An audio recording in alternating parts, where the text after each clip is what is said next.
33-year-old travel with ஜோதி அப்படிங்கிற ஒரு சேனலை ரன் பண்ணிட்டு இருந்த ஒரு இன்ஃப்ளூயன்சர் இந்தியாவில் நார்த் இந்தியாவில் இருக்கக்கூடிய ஒரு பொண்ணை வந்து இப்போ இந்தியாவில் அரெஸ்ட் பண்ணியிருக்காங்க. ரீசன், இந்த ஒரு பொண்ணு வந்து பாகிஸ்தானோட இன்டெலிஜென்ஸ் ஆஃபீஸர்ஸோட ரிலேஷன்ஷிப்ல இருந்தது மட்டும் இல்லாம அவங்களுக்கு இந்தியாவை பத்தின சென்சிட்டிவான இன்ஃபர்மேஷன் எல்லாம் கொடுத்திருக்கலாம். அது மட்டும் இல்லாம இந்தியாவுக்கும் பாகிஸ்தானுக்கும் நடுவில் ஆபரேஷன் சிந்தூர் இந்தியா வந்து போல்டா பண்ணிட்டு இருந்த நேரத்தில் அங்க இருக்கக்கூடிய சில ஹேண்ட்லர்ஸ் கிட்ட பேசியிருக்காங்கன்னு சொல்லிட்டு நிறைய விஷயங்கள் இப்ப வெளியே வர ஆரம்பிச்சிருக்குது. இன்னைக்கு இதை பத்தி நம்ம டீடைல்டா பார்க்க போறோம். ரெண்டாவது விஷயம் என்ன அப்படின்னு பாத்தீங்கன்னா, இந்தியாவுக்கும் பங்களாதேஷ்க்கும் நடுவில் நம்ம எல்லாருக்குமே தெரியும், பங்களாதேஷ் வந்து நம்மள தேவையில்லாம வந்து சம்பந்தமே இல்லாம இந்தியாவுக்கும் பாகிஸ்தானுக்கும் நடுவில் பிரச்சனை இருக்கிறப்போ பங்களாதேஷ் இருந்துகிட்டு நான் வந்து என்ன பண்ணுவேன் தெரியுமா, நான் வந்து என்ன பண்ணுவேன் தெரியுமான்னு சொல்லிட்டு ஒரு வேலையை பார்த்துட்டு இருக்காங்க. இந்தியாவோட எக்ஸ்போர்ட் டு பங்களாதேஷ் அதுக்கு இருக்கக்கூடிய சில முக்கியமான விஷயங்களை வந்து சில ரெஸ்ட்ரிக்ஷன்ஸ் உருவாக்கி இருக்காங்க. ஃபார் எக்ஸாம்பிள், அங்க நிறைய மேனுஃபேக்சரிங் நடந்துட்டு இருக்கு, நம்மளுக்கு தெரியும். அதுக்கு தேவையான பஞ்சு, அப்புறம் அவங்களோட சாப்பாடுக்கு தேவையான அரிசி, இதெல்லாம் இந்தியால இருந்து போறப்ப இந்தியாவுக்கு ஒரு பிசினஸ், பங்களாதேஷ்க்கு ஒரு நீட் இருக்குது. பட் இப்போ அவங்க சைனாவோட க்ளோஸ் ப்ராக்சிமிட்டி போக போக நம்ம அவங்களுக்கு அனுப்பக்கூடிய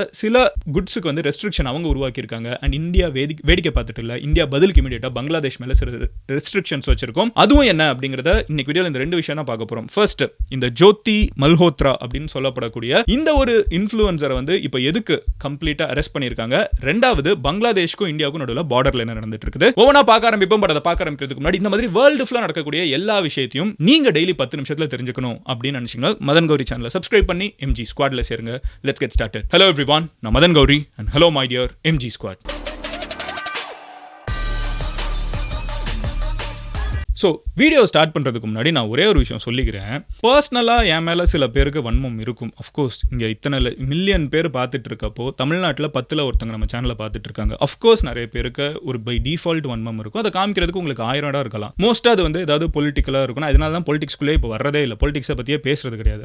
ஆனாலும் இந்த மாதிரி சில காரணங்கள்னால ட்விட்டரில் நான் பார்த்தேன், சில பேர் இருந்துக்கிட்டு மதன் கௌரி பாகிஸ்தான் போயிட்டு வந்துட்டான் இந்த மாதிரி போட்டு. நான் பாகிஸ்தானை வாழ்க்கையில் பார்த்தது கூட இல்லைடா. முதல்ல புரிஞ்சுக்கோங்க, நீங்கள் போடுற வீடியோ ஸ்கிரீன்ஷாட் எல்லாமே நேபாள், அங்க இருக்கக்கூடிய பசுபதிநாத் கோவில் காத்மண்டுல இருக்குது, அங்க போய் எடுத்த பிக்சர்ஸ், அங்க இருக்கிற வீடியோஸ் சம்பந்தமே இல்லாம பாகிஸ்தான் போட்டு இதுல ஃபேக்கா 2-3 டாக்டர்டு ஸ்கிரீன்ஷாட்ஸ் வேற நடுவில் மிக்ஸ் பண்ணி கண்டெக்ஸ்டே இல்லாம என்ன எதுக்கு பேசுனதுன்னு தெரியாம என்னெல்லாமோ போட்டு இது விளையாடக்கூடிய நேரம் இல்ல. நான் மறுபடியும் சொல்றேன், காஷ்மீர்ல இருந்து கன்னியாகுமரி வரைக்கும் நம்ம எல்லாரும் இந்தியன்கிற ஒரு ஐடென்டிட்டியில இருக்க வேண்டிய நேரம். இந்த நேரத்துல நமக்குள்ள ஸ்குவாபிள்ஸ் பண்றதுக்கான நேரம் இல்ல. இதை கவர்மெண்ட் புரிஞ்சுக்கிறாங்க. எல்லா கட்சியில இருக்கிற லீடர்ஸும் ஒன்னா சேர்ந்து இந்தியாவை இன்டர்நேஷனல் லெவல்ல ரெப்ரசென்ட் பண்ணணும்னு கவர்மெண்ட்ல இருக்கிறவங்க புரிஞ்சுக்கிறாங்க.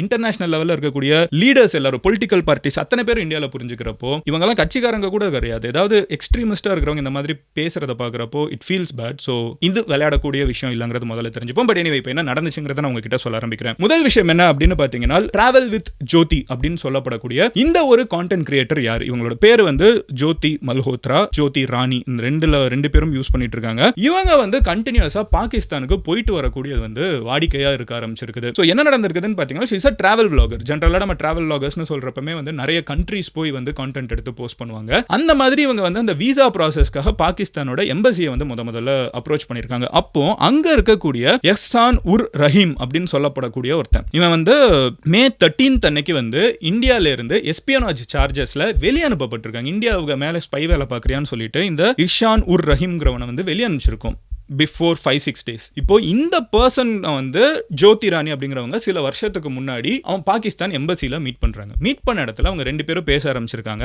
அண்ட் அவங்க கண்டினியூஸாவும் பேச ஆரம்பிச்சிருக்காங்க. And this guy has facilitated her trips to Pakistan. இவங்க பாகிஸ்தான் போயிட்டு வர்றதுக்கு ட்ரிப் எல்லாத்தையும் ஃபெசிலிட்டேட் பண்ணி கொடுத்திருக்காங்க. ஒரு கண்ட்ரி வந்து ஒரு கண்ட்ரியில இருக்கக்கூடிய இன்ஃப்ளூயன்சர்ஸ் அவங்க டூரிசம் ப்ரமோஷனுக்கு இன்வைட் பண்றது பெரிய விஷயம் கிடையாது. பட் இன் திஸ் கேஸ் இந்தியாவுக்கும் பாகிஸ்தானுக்கும் டூரிசம்ங்கிற ஒரு இண்டஸ்ட்ரியே சுத்தமா கிடையாது. ஆனா பாகிஸ்தான் வந்து ஸ்பான்சர் பண்ணி இந்த ஒரு பர்சனை பாகிஸ்தானுக்கு மல்டிபிள் டைம்ஸ் கூப்பிட்டு போயிட்டு வந்திருக்காங்க. நாட் ஒன் டைம், ஓகேவா? 1-2 வருஷத்துல மல்டிபிள் டைம்ஸ் vlog பண்றதுக்கு பாகிஸ்தான் போயிட்டு வந்த ஒரு இன்ஃப்ளூயன்சரை நீங்க இந்தியால பார்க்கவே முடியாது. But she has done it. ரெண்டாவது விஷயம் என்ன அப்படின்னு பாத்தீங்கன்னா, இவங்க வந்து இந்த பர்சனோட ஒரு ரிலேஷன்ஷிப்ல இருந்திருக்கலாம், ஆர் வந்து ஒரு ஹனி ட்ராப்பா, இல்ல வந்து ஒரு ரொமான்டிக் ரிலேஷன்ஷிப்பா, அது நிறைய ஸ்பெகுலேஷன்ஸ் போயிட்டு இருக்குது. But they were emotionally attached அப்படிங்கிற ஒரு விஷயமும் தெரியுது. இதுல மூணாவது முக்கியமான விஷயம் என்னன்னு பாத்தீங்கன்னா, ஷக்கீர் அப்படிங்கிற ஒரு இன்டெலிஜென்ஸ் ஆபரேட்டிவ் வந்து பாகிஸ்தான் சைடு இருக்காங்க. இந்த ஷக்கீர் அப்படிங்கிற சொல்லப்படக்கூடியவன வந்து இந்த பொண்ணு போன்ல ஜட் ரந்தவா அப்படின்னு சொல்லி ஒரு மாற்று பேர்ல சேவ் பண்ணி வச்சிருக்காங்க. ஸோ இந்த விஷயங்கள் எல்லாத்தையுமே பார்க்குறப்போ இவங்க யாரு அப்படின்னு சொல்லி அவங்களை கூப்பிட்டு இப்போ போலீஸ் வந்து இன்வெஸ்டிகேட் பண்றப்போ தான் தெரிய வந்திருக்குது.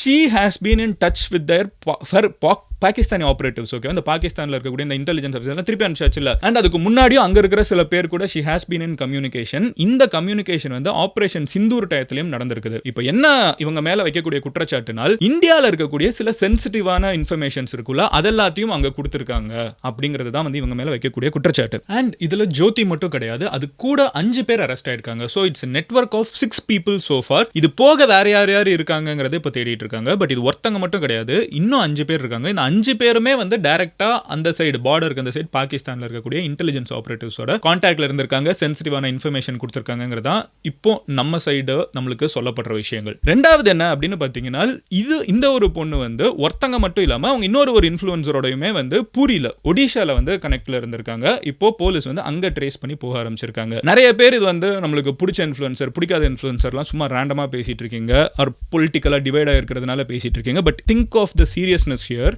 இந்தியாவில் இருக்கக்கூடிய ஒரு இன்ஃப்ளூயன்சர் பல லட்சம் பேர் நம்பி பார்க்கக்கூடிய ஒரு பொண்ணு, அவங்க வந்து பாகிஸ்தான்ல இருக்கக்கூடிய ஆபரேட்டர்ஸ்க்கு இந்த மாதிரி ஆட்களுக்கு இவங்க இன்ஃபர்மேஷனை தெரிஞ்சோ தெரியாமலோ romantic interest what ever reason அவங்க கொடுத்துட்டு இருந்தாங்கன்னா அது நேஷனல் செக்யூரிட்டிக்கு எவ்வளோ பெரிய ஒரு பிரச்சனைன்னு. ஸோ இந்த இடத்துல இதை நம்ம ரொம்ப சீரியஸா நம்ம அப்ரோச் பண்ணுங்கிறதுல செகண்ட் தாட்ஸே கிடையாது. ஸோ இது வந்து ஒரு சைட் போயிட்டு இருக்குது. அண்ட் இந்த பொண்ணு வந்து பாத்தீங்கன்னா நிறைய கான்டென்ட் நீங்க போய் ப்ரொஃபைல் பாத்தீங்கன்னாலே தெரியும், நிறைய கண்ட்ரிக்கு டிராவல் பண்ணிருக்காங்க. பட் கண்டினியூஸா இவங்க பாகிஸ்தானோட எம்பசியில வந்து நிறைய ஈவென்ட்ஸுக்கு கூப்பிட்டுக்கிட்டே இருந்திருக்காங்க ரிப்பீட்டடா. எல்லா ஊர்லயுமே எம்பசி வந்து இந்த மாதிரி ரீச் அவுட் பண்ணுவாங்க.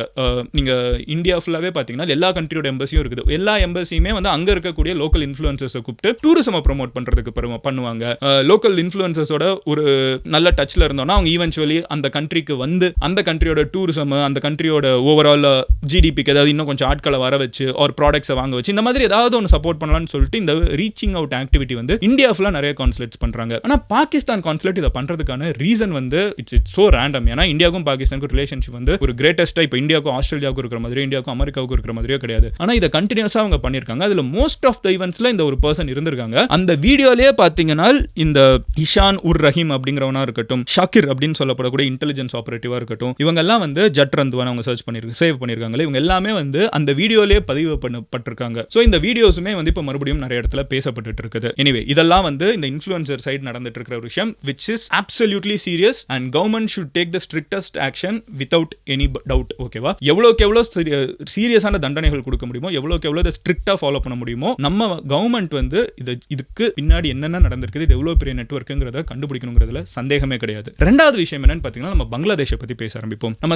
ஒரு 2 days முன்னாடி கூட வீடியோல நான் எக்ஸ்பிளைன் பண்ணியிருந்தேன். பங்களாதேஷ் வந்து ஸ்லோவா இந்தியாவுக்கும் பாகிஸ்தானுக்கும் நடுவில் ஆபரேஷன் சிந்தூர் இருந்த டைமா இருக்கட்டும், அதுக்கு முன்னாடியே இன்ஃபேக்ட் அதுக்கு முன்னாடியே வந்து பங்களாதேஷோட இப்போ இருக்கக்கூடிய டெம்பரரி ஹெட்டான யோனஸ் அவர் வந்து சைனாக்கு போயிட்டு வந்தார். அந்த டயத்துல இருந்து பங்களாதேஷ் வந்து பல வருஷமா இந்தியாவோட ஃப்ரெண்ட்ஸா இருந்த ஒரு கண்ட்ரி. இன்ஃபேக்ட் பங்களாதேஷை உருவாக்கி கொடுத்ததே இந்தியா தான், இந்திரா காந்தி தான். அந்த மாதிரி இருக்கக்கூடிய ஒரு கண்ட்ரி வந்து ஸ்லோவா சைனா சைடு எடுக்க ஆரம்பிச்சிருக்காங்க. அதுல அவங்க அங்க போய் சைனாவுக்குள்ள போய் வந்து 7 சிஸ்டர்ஸ் இந்தியாவோட அருணாச்சல் பிரதேஷ், மணிப்பூர், மிசோரம், மேகாலயா இவங்களுக்கெல்லாம் வந்து நாங்க தான் கார்டியன் ஏதோ ஒன்று பேசி விட்டாங்க, நாங்க தான் கடலுக்கு இருக்கக்கூடிய ஒரு வழி. அது தேவையில்லாத வேற. முதல்ல சைனால போய் இந்தியாவோட ஸ்டேட்ஸை பத்தி சைனாக்காரங்க கிட்ட பேசுறது. ரெண்டாவது அங்க இருக்கக்கூடிய ஒரு ஏர் பேஸ். ஓகேவா? இந்த ஏர் பேஸ் வந்து கமர்ஷியலா இல்ல இன்னும் ஆர்ம்ட் யூஸ்க்கு பண்ண போறாங்களான்னு தெரியல. பட் ஒரு ஏர்போர்ட் இருக்குது. இந்த ஏர்போர்ட் வந்து இந்தியாவோட சிக்கன் ஸ்னெக் கிட்ட இருக்குது. சிக்கன் ஸ்னெக்ங்கிறது ஒரு 20 கிலோமீட்டர் பிரெத் இருக்கக்கூடிய ஒரு ஸ்பேஸ். இது வந்து பங்களாதேஷோட எல்லை கிட்ட இருக்குது. இது வந்து இந்தியாவோட one of the most heavily fortified space. ரொம்ப பாதுகாப்பா நம்ம வைக்கக்கூடிய ஒரு இடம்.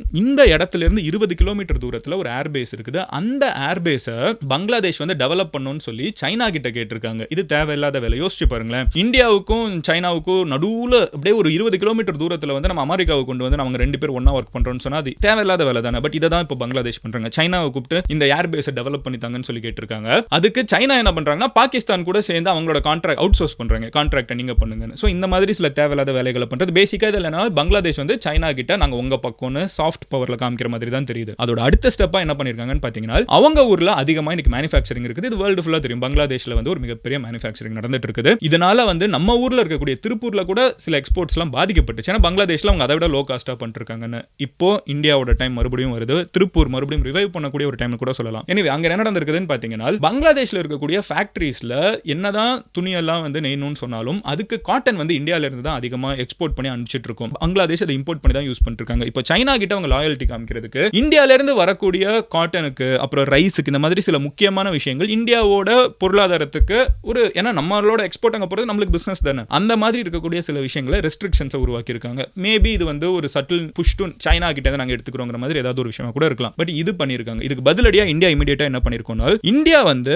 770 மில்லியன் இம்போர்ட்ஸ் வந்து நம்ம பங்களாதேஷ்ல இருந்து எடுத்துட்டு இருக்கோம். 770 million American dollars which is a huge money. இதுல வந்து நம்ம மேஜரா எடுக்கக்கூடியது என்னன்னு பாத்தீங்கன்னா பங்களாதேஷி கார்மெண்ட்ஸ். இப்போ இந்தியா என்ன பண்ணிட்டாங்கன்னா நம்மளும் அவங்களுக்கு பதிலுக்கு சில முக்கியமான போர்ட்ஸ் லேண்ட் போர்ட்ஸ் மூலமா நம்ம எடுக்க மாட்டோம் அப்படின்னு சொல்லியிருக்கோம். நம்மளும் பதிலுக்கு பதில் கொடுத்துருவோம். ஸோ இந்தியா வந்து ஒரு காலகட்டத்தில் இந்த மாதிரி ஏதாவது மற்ற கண்ட்ரிலாம் ஏதாவது சீண்டுச்சுன்னா வேடிக்கை பார்த்துட்டு இருக்கக்கூடிய கண்ட்ரி கிடையாது. பதிலுக்கு பதில் கொடுப்போங்கிறத வந்து we are proving it again and again. So இன்னைக்கு மேஜரா பேசப்பட்டு இருக்கிறது இந்த ரெண்டு விஷயங்கள் தான். ஒன்னு நான் சொன்ன மாதிரி அந்த இன்ஃப்ளூயன்சர் இஷ்யூ, ரெண்டாவது இந்த பங்களாதேஷ் இந்தியா இந்த ஒரு இடத்துல பங்களாதேஷ் வந்து என்ன பண்ணிட்டு இருக்காங்க. அண்ட் மூணாவது விஷயம் என்ன அப்படின்னு பார்த்தீங்கன்னா IMF பத்தின ஒரு விஷயம் சொல்லிடுறேன். அம்மா பாகிஸ்தான் வந்து ஒரு கண்ட்ரியா நீங்க பார்த்தீங்கன்னா ஒரு உடைந்து போயிட்டு இருக்கக்கூடிய கண்ட்ரி. அதுல செகண்ட் தாட்ஸே கிடையாது. Because they are at financially in a very bad situation. இந்த நேரத்தில் வந்து IMF கிட்ட கடன் கேட்டிருந்தாங்க. இந்தியா வந்து அவங்களுக்கு கடன் கொடுக்க வேணாம், அதுக்கு நம்ம ஓட்டிங் வேற அப்ஸ்டெயின் பண்ணோம். அதில் நாங்கள் நெகட்டிவாக ஓட் பண்ண முடியாது, நம்ம ஓட் பண்ண வேணாம் அப்படின்னு தான் சொல்ல முடியும். ஸோ நம்ம அப்ஸ்டெயின்லாம் பண்ணோம். அதுக்கப்புறம் இப்போ மறுபடியும் IMF வந்து அவங்களுக்கு எக்ஸ்ட்ராவா ஒரு 11 கண்டிஷன் கொடுத்துருக்காங்க. மேக்கிங்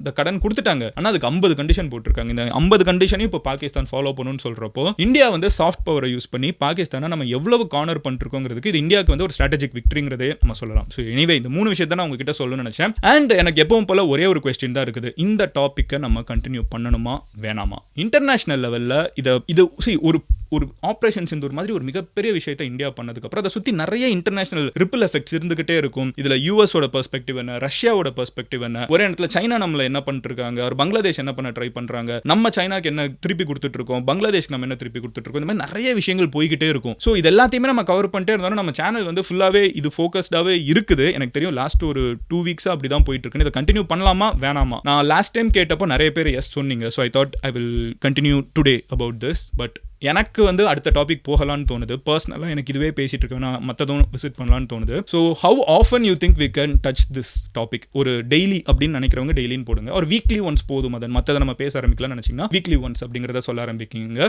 ஒரு மந்த்லி ஒன்ஸ் நம்ம பேசினா போதும். இந்த பார்டர் இஷ்யூ, இந்தியாவுக்கு எல்லைகளில் என்ன நடந்துட்டு இருக்குது, இந்தியாவோட ஸ்ட்ராட்டஜிக் பொசிஷனிங் எப்படி இருக்குது, இதெல்லாம் பேசுறது மந்த்லி ஒன்ஸாக இருக்கட்டும். விச் மீன்ஸ் நம்ம மற்ற நாட்களில் மற்ற கண்டென்ட்லாம் பேச முடியும். ஸோ உங்களோட ஒப்பீனியன் என்ன? டெய்லியா, வீக்லியா, இல்லை மந்த்லியா அப்படிங்கிறத சொல்லுங்க. நாளைக்கு உங்களை இன்னொரு வீடியோவில் பார்க்குறேன். Then bye, Madan Gauri signing off here. Love you all. Take care. Bye. Cheers and Jai Hind.